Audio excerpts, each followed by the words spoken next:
Good morning. I want to acknowledge, obviously, Caroline, Sarah Bone, Sarah Kimberlin, I don't know if she's here yet, Jonathan Fisher, and Chris Weimer. Today, I'm going to give you a sense of what we're doing. I'm really going to highlight a few different things about the California poverty measure. I'm not going to get real into the weeds about our findings or the technical details of what we've done, but really try to highlight some of the innovations that we've introduced and then some of the ways we're using this measure. And you've heard some of this from Sarah yesterday. We build primarily into the American Community Survey with imputation from the current population survey and California administrative data, as well as some other sources. We adjust for housing at the county level, adjusting for owners with a mortgage, owners without a mortgage, and renters. And really the highest thresholds are, of course, for the owners with a mortgage and for renters. We adjust, as Sarah discussed yesterday, for the underreporting of CalFresh and CalWORKs, which are the state's SNAP and TANF programs, and adjust for undocumented immigrants' ineligibility for safety net programs, which I'm not going to talk much more about since you heard from Sarah yesterday. And then there's some California-specific things like the SSI cash out.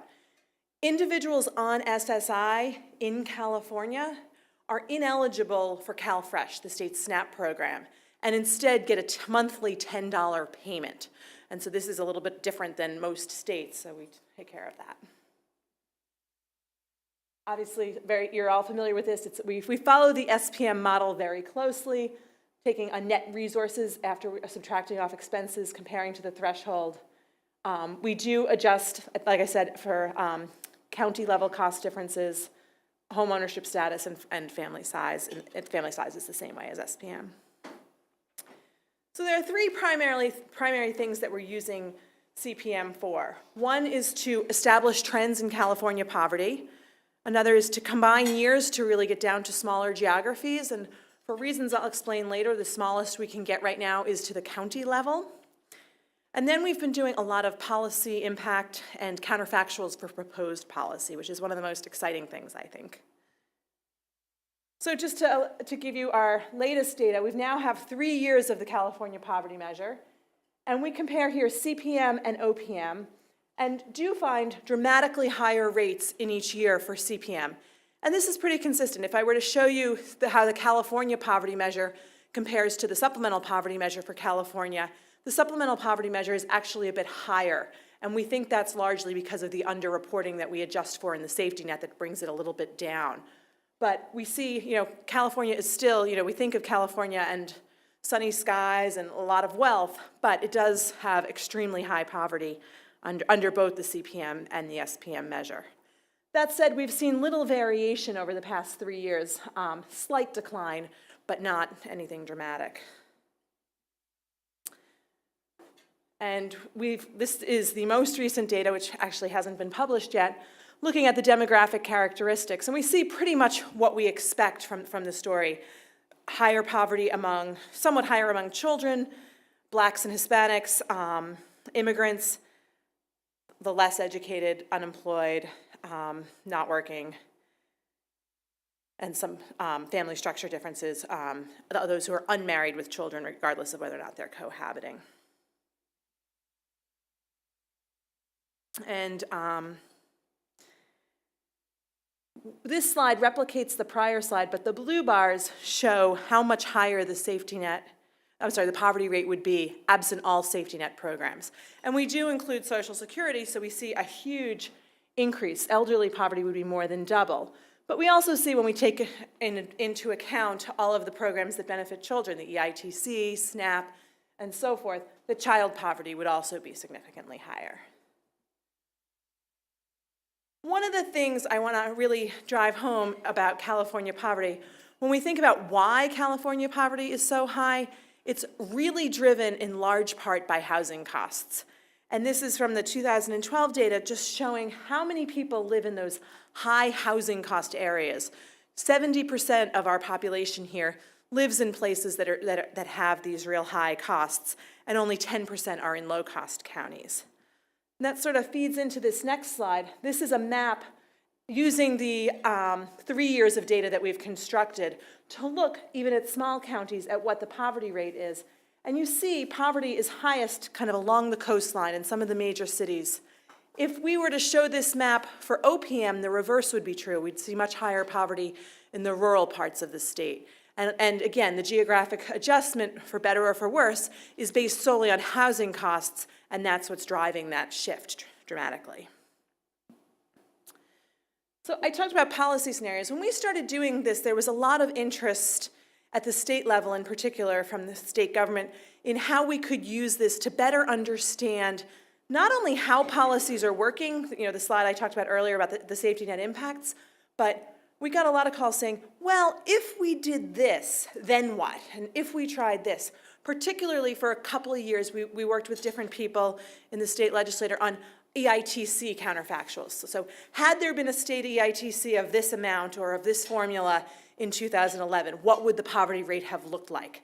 And I have to emphasize, at this stage, all of our policy scenarios are all else equal, right? So we know if there's an increase in EITC, work participation may change, eligibility for other programs may change, and we've dabbled in that. But right now what I'm showing is simply what would have been absent any other changes.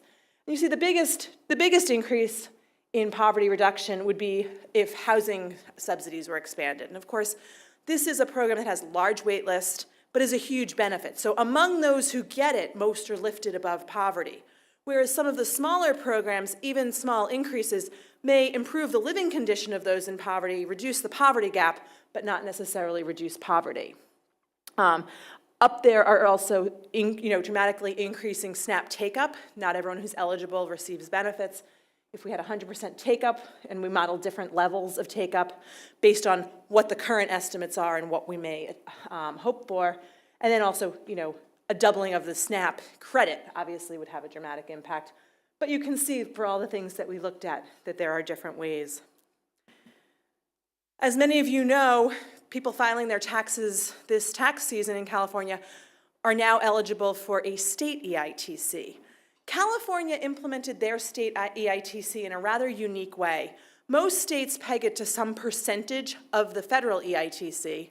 California targeted the state EITC to the very lowest earners, but gives them 85% of the federal credit. So it's a big percentage, but a small dollar amount because they're the lowest earners. They receive the smallest EITC. So this is simply the number of people affected by this EITC increase on the far left here. And you see it's a modest number. We see that people are definitely being impacted, but if they had done the mid-range EITC, which would have been much more expensive, but would have been at a 10% across the board increase, many, many more people would have been impacted. Now, we have a brief that's forthcoming that'll talk about the poverty reduction effects and the poverty gap. But what we did was to say, okay, this cost over $600 billion for the state of California. What if they invested that money differently, took the same amount of money, and instead of putting it into introducing a state EITC, augmented CalFresh? So everyone on CalFresh would get on the order of $280 more. Or what if they augmented SSI with the same amount? So everyone receiving SSI would get about $700 more on average.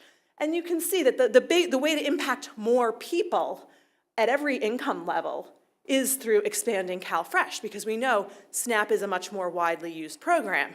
Of course, it's going to have a different effect on poverty because increasing CalFresh, most people in California who are poor are several $1,000s below the poverty threshold. So increasing that benefit by a couple $100s may improve lives dramatically, but isn't going to move the needle on the poverty rate.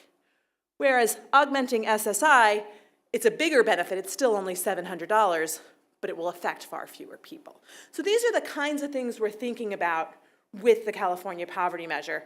So having a more accurate, taking into account what's going on in California, being able to track things over time and really use the perks of the SPM to drill down to the more local level and then to do these policy scenarios.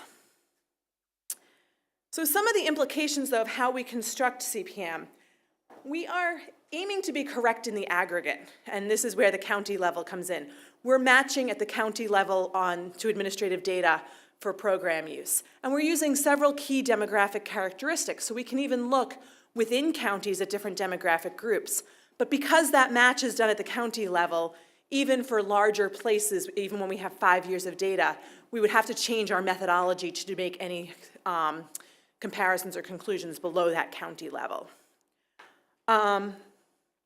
There's some uncertainty around our standard errors. We're doing a lot of different imputations in a lot of different ways. Anytime we do these, we use an alpha. Anytime we do statistical comparisons, we use an alpha of 0.01 to be more conservative, but we still know there's a lot of noise, and a lot of noise that we need to think about that's not straightforward in adjusting. And it's necessarily incomplete. This year, we added WIC to our models, and we hadn't included that in the past. LIHEAP is still not included. There are still things that can be done. It's still not a perfect measure of all resources and all types of work expenses. So as we're moving forward, thinking through things, we've had on our list for several years different improvements that we want to make. In each of the 3 years, we've changed things slightly to do them what we think is better, and then we go back and recalculate the prior years so that we have comparable estimates. But we think a lot about doing multiple imputations, particularly on the expense side. And we've done a host of different ways of doing things, but moving towards simultaneously modeling those and being able then to better adjust our standard errors. We think a lot about MOOP. We heard a lot about MOOP and thresholds yesterday. I believe Wisconsin puts it in the thresholds. We've had a lot of conversations about how to best handle MOOP. This was triggered in 2013. The MOOP routine that we were using in the past didn't work. I mean, everything ran, but the estimates we got were far off from the CPS estimates, whereas in the past they were much more comparable. So we did things a much simpler, more straightforward way and got a better match, but we're thinking, okay, we need to give this more thought and think moving forward. We've thought about including more data on the resource side. Computing earlier years, of course, we're always trying to chase the data and stay as current as we can, and we're now starting to think about 2014, which is the most recent we can construct with the ACS 5-year files. But we think, wouldn't it be cool to have this going back in time, to be able to go before 2011, to really have a time series to look at some of these trends. And then lastly, we think a lot, and we read what the other states are doing. We sort of say, okay, this state did this, should we do this, should we think about this? The question, and I'm hoping we can have some discussion today, is how much do we want to coordinate? What things does it make sense? Sometimes I think we're making decisions that are not state-specific, but methodological decisions that maybe we can coordinate, whereas some of the state-specific things, like that SSI cash-out program, wouldn't apply to other states. So I'd love to see, as we're doing this on multiple tracks going forward, that we could coordinate where it makes sense to coordinate and then introduce our own pieces as they make sense, rather than each proceeding in different directions sometimes. So I'm going to stop there, and I look forward to the discussion.